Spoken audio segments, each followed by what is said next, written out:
Hi friends, ഇന്നത്തെ വീഡിയോയിൽ ഈ 8 കാര്യങ്ങൾ ചെയ്ത് കഴിഞ്ഞാൽ നമ്മുടെ വീട് വൃത്തിയായിട്ടിരിക്കും കേട്ടോ. അതാണ് ഇന്നത്തെ വീഡിയോ നമ്മൾ കാണിക്കുക. ഇതൊക്കെ നിങ്ങൾക്കറിയാം, പക്ഷേ ഞാൻ കാണിക്കുന്നതെന്ന് മാത്രമേ ഉള്ളൂ. അപ്പം നമ്മൾ ഒരാൾ വീട്ടിൽ വരുമ്പോൾ നമ്മുടെ വൃത്തിയായിട്ടിരിക്കണമെന്നുണ്ടെങ്കിൽ ആദ്യം തന്നെ കയറുന്ന വശത്ത് നമ്മൾ നല്ലൊരു വാസനയുണ്ട്, മണം ഉണ്ടായിരിക്കണം അല്ലേ. അപ്പോൾ ഒന്നില്ലെങ്കിൽ വല്ല അഗർബത്തി കത്തിച്ച് വെക്കാം, അല്ലാന്നുണ്ടെങ്കിൽ എന്തെങ്കിലും സ്പ്രേ ഉണ്ടെങ്കിൽ ഊത്, അതുപോലുള്ള സംഭവങ്ങൾ.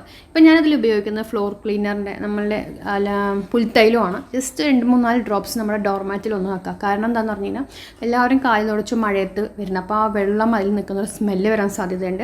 അപ്പോൾ ആ ഡോർമാറ്റിൽ നമ്മൾ ഇതാക്കുക. അതുപോലെ തന്നെ കാർപ്പറ്റിൽ നമ്മൾ എന്തെങ്കിലും നല്ല ഒരു എസെൻഷ്യൽ ഓയിൽ അതുപോലെ എന്തെങ്കിലും നമ്മളപ്പോൾ ഇതിനിപ്പോൾ ഞാൻ പുൽത്തൈലാണ് ജസ്റ്റ് ഒന്ന് ഡ്രോപ്സ് ഇടുന്നു. അപ്പോൾ നല്ല മണം ഉണ്ടാകും, സ്മെല്ലുണ്ടാവില്ല, ഈച്ച പോലുള്ള സംഭവങ്ങളും ഉറുമ്പ് പോലുള്ള സംഭവങ്ങളൊന്നും വരുകയില്ല.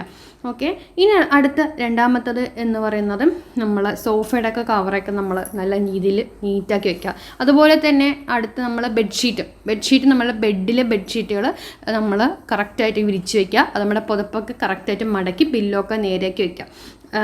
ഇതൊക്കെ നമ്മൾ പെട്ടെന്ന് ഒരാൾ വീട്ടിൽ വരുന്ന സമയത്ത് നമുക്ക് കറക്റ്റായിട്ട് ഇരിക്കുമ്പോൾ അതിൻ്റെ ഒരു ലെവലൊന്നും വേറെ തന്നെയാണ് അല്ലേ. കുട്ടികളുള്ള വീട്ടിൽ നടക്കില്ല ഒന്നാമത്തെ കാര്യം, ഇവിടെ ഉള്ള പിള്ളേരുള്ളതുകൊണ്ട് നടക്കാത്ത കാര്യമാണ്. എന്നിരുന്നാലും നമ്മൾ രാവിലെ എണീച്ചിട്ട് ഫസ്റ്റ് നമ്മൾ ചെയ്യേണ്ട ഒരു കാര്യമാണ് ഇത്.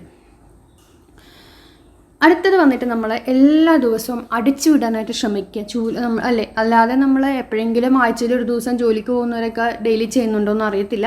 എന്നിരുന്നാലും നമ്മൾ എല്ലാ ദിവസവും അടിച്ചു വിടാനായിട്ട് ശ്രമിക്കുക. എല്ലാ റൂമും അടിച്ചു വിടാനായിട്ട് ശ്രമിക്കുക. അതെന്താണെന്ന് പറഞ്ഞാൽ മുടി പോലുള്ള സംഭവം, എന്തായാലും വീട്ടിൽ ലേഡീസുള്ള വീടുകളിൽ മുടികളില്ലാതിരിക്കാം, മുടി പോലുള്ള സംഭവങ്ങൾ ഭക്ഷണത്തിൽ വരാതിരിക്കാനും പൊടി പോലുള്ള സംഭവം നമ്മൾ ബെഡിൽ കയറുമ്പോൾ അല്ലേ, അപ്പോൾ അത് ഫ്ലോറ് ക്ലീൻ ആയിരിക്കണം.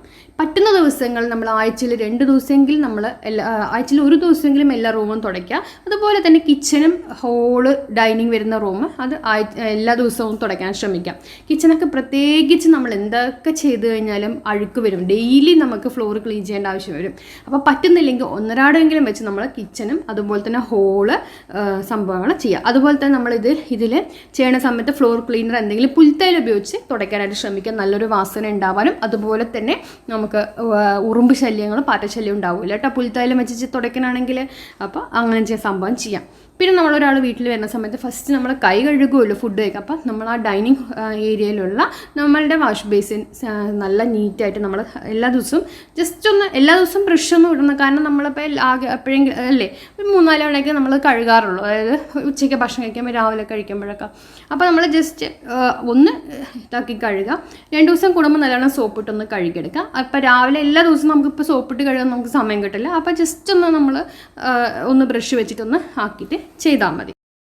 അടുത്തത് ബാത്റൂമിൽ അതുപോലെ തന്നെ നമ്മുടെ ക്ലോസറ്റും കാര്യങ്ങളൊക്കെ വൃത്തിയാക്കി എന്തെങ്കിലും അല്ല ഫ്ലോറും അത് ഒക്കെ നമ്മൾ നല്ല നീറ്റ് ക്ലോറോക്സ് ഉപയോഗിച്ച് ചെയ്യുകയാണെങ്കിൽ നല്ലോണം ഫ്ലോറും നന്നായി തിളങ്ങും. ജസ്റ്റ് ഇങ്ങനെ വെള്ളം ഒഴിച്ച് വെച്ചാൽ മതി ക്ലോറോക്സ്. കുറച്ച് നേരം കഴിയുമ്പോൾ അങ്ങനെ വെള്ളം ഒഴിച്ച് കളഞ്ഞാൽ മതി ക്ലോറോക്സ് കേട്ടോ.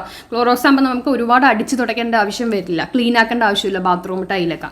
അടുത്തത് വന്നിട്ട് നമ്മൾ എയർ ഫ്രഷ്നർ നമ്മൾ ഡൈനിങ് റൂം അതുപോലെ തന്നെ ലിവിങ് റൂമിലൊക്കെ നമ്മൾ എന്തെങ്കിലും സ്പ്രേ ചെയ്യുകയാണെങ്കിൽ ആളുകൾ വരുമ്പോൾ നല്ലൊരു മണം ഉണ്ടാവാൻ എയർ ഫ്രഷ്നർ ഓക്കെ എന്തെങ്കിലും ചെയ്യുകയാണെങ്കിൽ നല്ലൊരു വാസന ഉണ്ടാകാൻ അതുപോലെ തന്നെ നല്ല ഒരു ഇതുണ്ടാവാൻ നല്ലതാണ്. ഇത് റൂം ഫ്രഷ്നറാണ് ഞാനിപ്പോൾ ഇതിലേക്ക് അടിക്കുന്നത് കണ്ടോ. ഞാൻ സോഫയുടെ സീറ്റിലേക്കല്ല അടിക്കുന്നത്. അപ്പോൾ നല്ല കുറേ നേരത്തേക്ക് ആ ഒരു സ്മെല്ല് നമ്മുടെ റൂമിൽ നിൽക്കും. അപ്പോൾ ഇതൊക്കെ നമ്മൾ അതുപോലെ തന്നെ ബെഡ്ഷീറ്റിൻ്റെ ബെഡ് നമ്മൾ നീറ്റായിട്ട് വിരിച്ച് വയ്ക്കുക. അതുപോലെ കിച്ചണൊക്കെ നീറ്റാക്കി ഇതാക്കുക. അതൊക്കെ ചെയ്യുമ്പോൾ നല്ല നീറ്റായിട്ട് പെട്ടെന്ന് ഈ മഴക്കാലത്ത് വീട് നല്ല വൃത്തിയായിട്ടിരിക്കും. എന്തായാലും ഇതൊക്കെ ചെയ്ത് നോക്കണേ. താങ്ക്